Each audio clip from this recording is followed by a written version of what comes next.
Bonjour et bienvenue dans votre bulletin d'actualité de ce lundi 29 septembre 2025. À l'international, la Russie lance aujourd'hui sa campagne de conscription d'automne avec l'objectif de mobiliser 135 000 hommes âgés de 18 à 30 ans. Vladimir Poutine a signé un décret ordonnant cette conscription qui se déroulera du 1er octobre au 31 décembre. Cette mesure intervient dans le contexte de la guerre en Ukraine qui se poursuit. Les attaques russes du week-end ont principalement touché des zones civiles selon le président ukrainien Volodymyr Zelensky. Au Moyen-Orient, Donald Trump a dévoilé son plan de paix pour Gaza en 20 points, obtenant le soutien conditionnel du Premier ministre israélien Benjamin Netanyahou.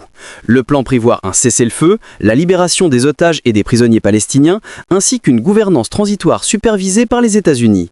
Trump affirme qu'un accord est très proche, mais promet le soutien total d'Israël si le Hamas rejette le plan. En France, le Premier ministre Sébastien Lecornu précise les orientations de son budget 2026.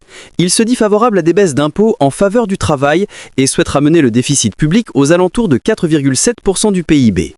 Le gouvernement évoque une baisse de 6 milliards d'euros des dépenses de l'État sans préciser les modalités.